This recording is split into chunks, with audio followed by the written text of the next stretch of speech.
अरे भाई, कौन हो तुम और रो क्यों रहे हो? आखिर क्या बात है? क्या कोई परेशानी है? बताओ मुझे, तुम रो क्यों रहे हो? मैं घोर परेशानी में हूँ। मैं मरने वाला हूँ। मुझे नहीं लगता कि अब मैं जिंदा बच सकूंगा भाई। उसकी ये बात सुनकर गंगाधर हैरान हो जाता है। ये तुम क्या कह रहे हो?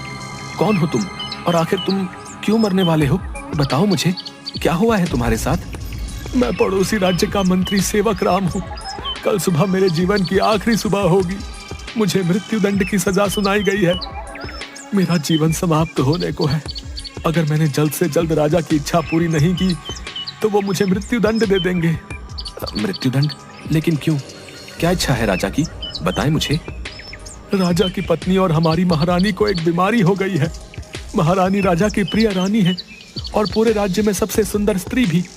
लेकिन कुछ दिनों से उन्हें एक ऐसी बीमारी ने घेर लिया है जिसकी वजह से उनके पूरे शरीर पर बहुत ही भद्दे और खराब दिखने वाले निशान हो गए हैं, जिसकी वजह से अब वो बहुत क्रूर नजर आती हैं। दरबार में कई वैद्यों को बुलाया गया, लेकिन किसी के भी पास रानी की इस बीमारी का इलाज नहीं मिला, जिसकी वजह से राजा ने मुझे आदेश दिया है कि अगर जल्द से जल्द मैंने उस वैद्य को नहीं ढूंढा जिसके पास रानी की इस बीमारी का इलाज हो तो वो मुझे मृत्युदंड दे देंगे। अरे अरे, आप चुप हो जाइए। आपकी समस्या का इलाज है मेरे पास। तुम मुझे अपने राजा के महल ले चलो। क्या तुम सच बोल रहे हो? तो चलो मेरे साथ, मैं तुम्हें राजा के महल लेकर चलता हूँ।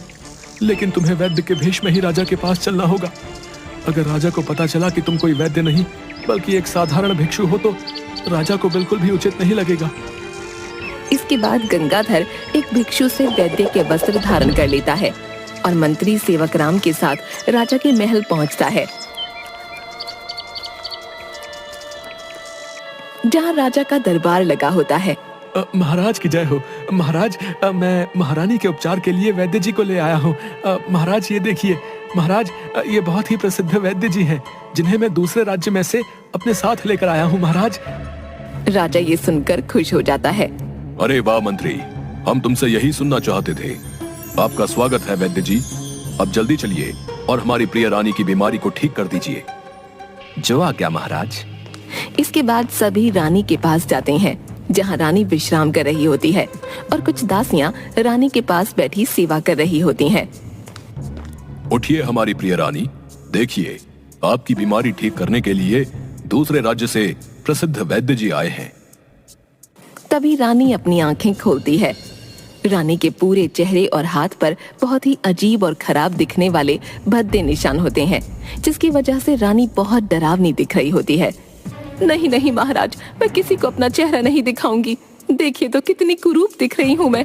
नहीं नहीं नहीं, मैं नहीं दिखाऊंगी अपना चेहरा।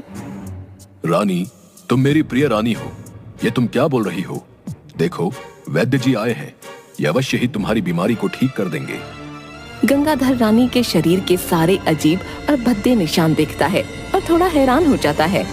इसके बाद गंगाधर बूढ़ी अम्मा का दिया हुआ जादुई पंख अपने हाथ में लेता है और उसे याद आता है कि अम्मा ने कहा था इस जादुई पंख से कोई एक इच्छा पूरी की जा सकती है। हे जादुई पंख, मेरी इच्छा है कि तुम रानी की ये भद्दे निशान दिखने वाली बीमारी ठीक कर दो।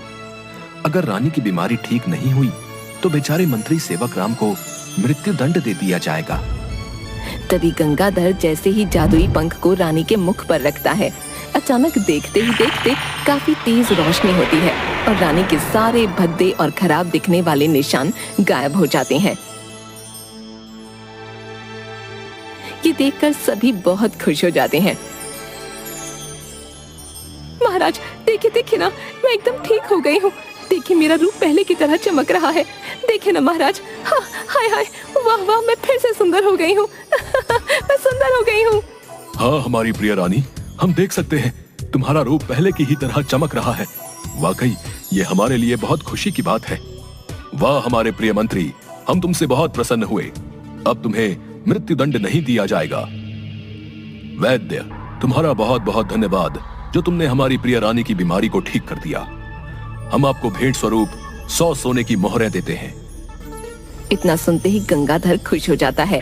आपका धन्यवाद महाराज, लेकिन आप एक सच नहीं जानते हैं। मैं कोई वैद्य नहीं हूँ, बल्कि एक साधारण भिक्षु हूँ जो आपके ही राज्य से दूर एक छोटे से गांव में भिक्षा मांगा करता है।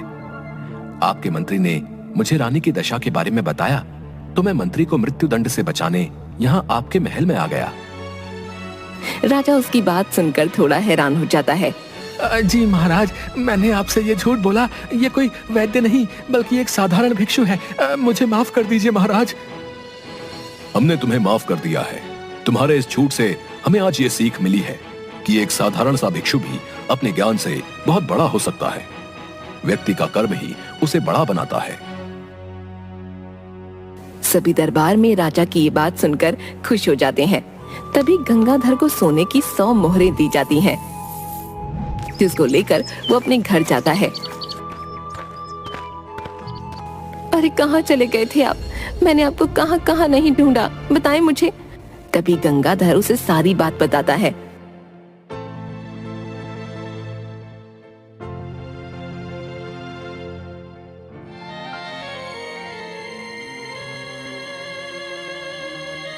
अरे क्या आप सच बोल रहे हैं? मुझे माफ कर दीजिए जी। मैंने आपको कितना कुछ भला बुरा कहा और आपने पलटकर मुझे कभी एक शब्द नहीं कहा। आप सच में बहुत नेक दिल और ज्ञानी इंसान हैं। मुझे माफ कर दीजिए। मैंने तुम्हें माफ कर दिया है भाग्यवान। मेरे मन में तुम्हारे लिए कोई बुरी भावना नहीं है। जो हुआ सो हुआ। तुम्हें अपनी गलती का एहसास हो गया। मेरे लिए इतना ही काफी है भाग्यवान। जिसके बाद गंगाधर और उसकी पत्नी हंसी खुशी रहने लगते हैं।